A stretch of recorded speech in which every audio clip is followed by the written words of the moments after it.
Hi there, welcome to Drick's room. My name is Drick. A while back, I made a video on approaching supplemental essays in general, and I said I might make videos later on going more into specific supplemental essays. That's what we're here to do today. So I suppose we'll do a little mini-series covering different types of supplemental essays. RD deadlines are in about a month, so if you haven't started yet, now is a really good time to start writing, although I'm not really one to talk. A lot of colleges and universities have supplemental essays specific to them, but it wouldn't really make sense to go over each prompt for each school because that's a lot. Fortunately, a lot of these prompts fall into certain categories of prompts that get at similar things. So let's do that, because it's less. And let's start with the why us essays. These prompts essentially want to see why you're applying to the school in the first place, and if your goals align with theirs. You know, the prompt says it's asking why you chose them, but really it's asking why they should choose you. I've heard people say that this is the hardest essay to write after the Common App essay, and honestly, I can't say if I agree or not. I suppose it would be hard to write this kind of essay, especially if you don't know much about the school you're applying to in the first place, but I mean, you could say that for any of the essay prompts. But then again, I've done my best to erase that period of stress from my memory, so who knows. Anyway, before I start dishing out my wisdom and sharing advice for these kinds of essays, I figured it'd be good to share some examples of my own first. When I was applying to schools, I watched a lot of videos of people reading their essays so that I could get the brain juices flowing and get into the essay writing mindset. So let's do that. Obviously, these essays alone don't say too much, but when you put them together with the other parts of the application, that's when the puzzle's complete. So just be aware that these essays don't exist on their own because they mesh together with the rest of my applications for respective schools. And although I'm reading the essays for schools I was accepted to, I also wrote pretty similar essays for schools I didn't get into. So there's a bit of survivorship bias there. But as y'all know, I'm not an admissions officer, so just putting it out there, grain of salt, y'all. With that said, let's head over to camera 2. Okay, let's start reading. First up is Stanford. Their prompt was, name one thing you are looking forward to experiencing at Stanford. And I wrote, as much as I'll be learning inside the classroom, I'm excited for the unique opportunity to engage in linguistic fieldwork around the world. One project I'm interested in is Voices of California, because I'm curious about how regional differences in slang develop. Do people in SoCal really say gnarly? Solid. Up next is Brown. Their prompt was, at Brown, you will learn as much from your peers outside the classroom as in academic spaces. How will you contribute to the Brown community? And I wrote, through a Brown education, students prepare themselves to better the world in the future. However, they can make an impact while still on campus. Through the College and University Engagement Initiative at the Swear Center, I'll have the opportunity to work with people dedicated to serving the community. For several months, I've been partnering with a local nonprofit called Bagong Kulturang Pinoy to establish youth libraries in poverty-stricken areas of the Philippines. The books they provide will help foster a reading culture that will set these children up for success in an international community where English is the lingua franca. At Brown, I hope to start my own organization to build similar libraries throughout Southeast Asia. As a Filipino immigrant, it's important to me to give back to the home I left in pursuit of a better education. Many service initiatives at Brown focus on the surrounding community, but few turn their efforts outside the US. I hope to change this by bringing a mindset of global service and initiative onto campus, because the issues we face in our local communities also exist worldwide. I want to help those who don't have the same educational opportunities as me.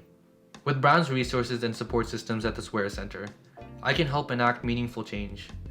I may not be able to solve third world poverty, but I can help by instilling a love for reading and education in these children. And really, that's all it takes to change the world. Education and hope. Alright, next let's look at Columbia. Their prompt was, please tell us what you value most about Columbia and why. And I wrote, what does it mean to be human?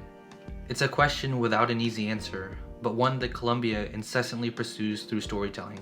First, its students seek to understand what it meant to be human. The core curriculum examines humanities and the arts as a vehicle for storytelling, a story that spans thousands of years of human experience. Through small class sizes and intense dialogue, students challenge how they think about and view the world as they explore contemporary civilization and the frontiers of science. Together, students become informed, articulate, and proactive agents of change in a global community. But it doesn't stop in the classroom. Around campus and on the streets of New York, there are a wealth of people whose stories I can learn from. Columbia is a microcosm of the surrounding city, unparalleled in its embrace of people from all walks of life. I want to engage in meaningful discussions within this diverse community, topics ranging from politics and philosophy to pizza and Pokemon. Even if our views differ, I appreciate variety in opinions because it allows me to develop my worldviews in ways homogeneous thought cannot. Everyone's story deserves to be heard. Humanity is shaped by how we communicate with one another. The stories we tell define us. To engage meaningfully in the world, we must come to understand one another. To do that, I want to hear as many stories as I can, and with offerings in 57 languages, everything from Arabic to Zulu, Columbia will certainly have me prepared. And as I read these stories, I'll also be writing my own, woven together in the collective tapestry of humankind. As a child, I loved losing myself in stories. Now, I love them even more. They are what make us human. And at Columbia, the story never ends. Last, let's do Tufts. Their prompt was, which aspects of the Tufts undergraduate experience prompt your application? In other words, why Tufts? And I wrote, I wouldn't have expected to see someone wearing a Tufts hoodie on the streets of Seoul, but that's when I realized just how worldwide the Jumbos really are. Through my summer in South Korea with FynestLyke, I developed a keen interest in international relations. I'd love to further explore East Asia through the civic semester in Kunming. Typically, it's rare for incoming freshmen to spend their first term abroad, but Tufts believes in accessibility of opportunities for all students. As a university with one of the strongest IR programs in the world, Tufts is committed to its mission of developing active global citizenship, with thought-provoking classes like Who Owns the Past and Women and Gender in the East Asian Tradition. I will be challenged to re-examine how I perceive and engage with the world. And maybe next time, I'll be the one wearing a Tufts hoodie halfway around the planet. Okay, pretty solid. Time for some analysis. So let's head back over to camera 1. Again, these were just examples of YS essays from schools I was accepted to. I wrote essays that were similar in direction and quality, at least I think so, for a number of schools I wasn't accepted to. Admissions are a holistic process, so these essays are probably not the sole reason for any of my acceptances, but they were the schools I got into, so they're the essays I want to highlight.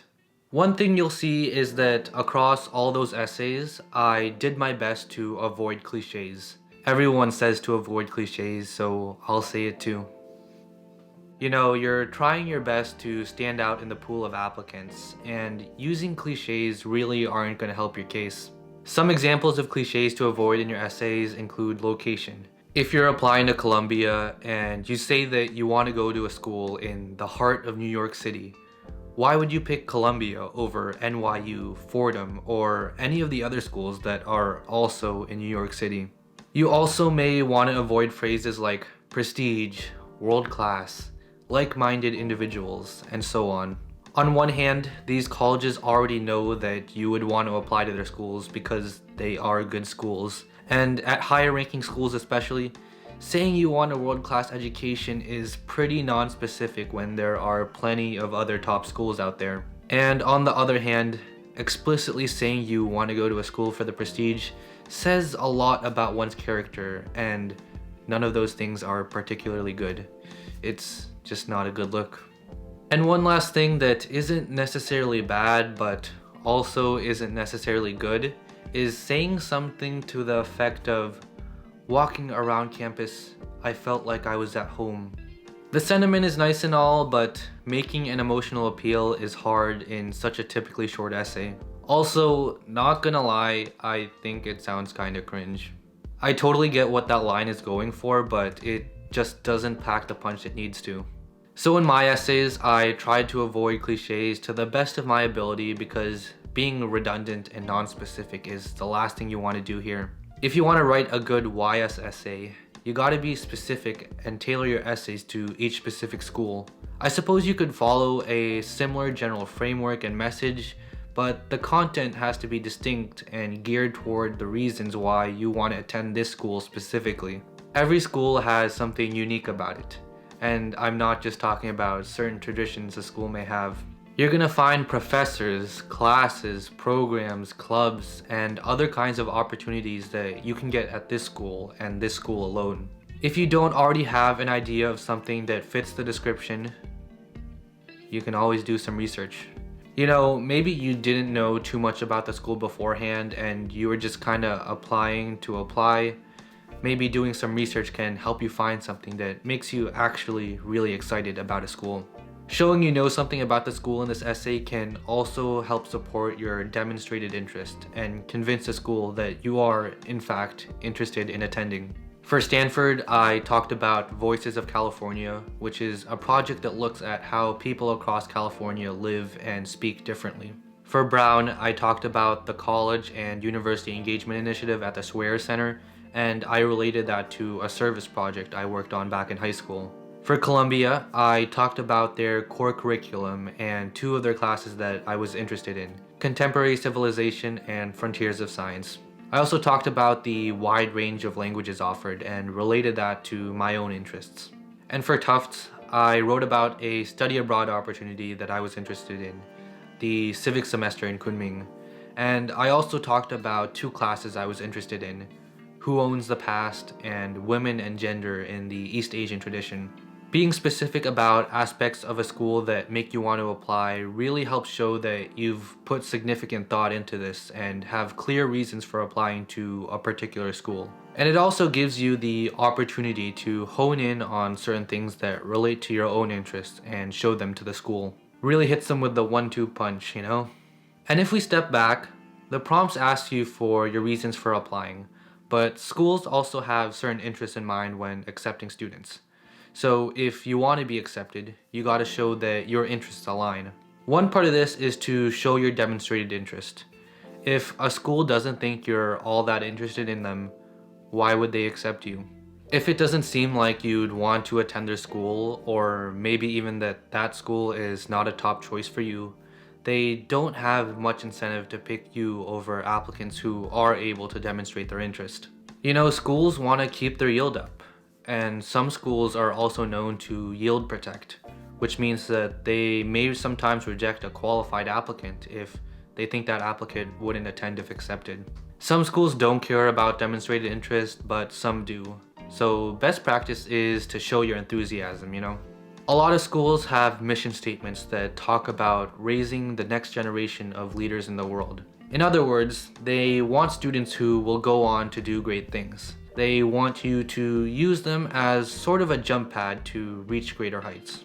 So one aspect of that is showing that the school will be a good fit for you and that you will be a good fit for them. In a way, it's kind of like a give and take relationship. The school provides resources and opportunities, and the students use those resources and opportunities to fulfill the school's mission.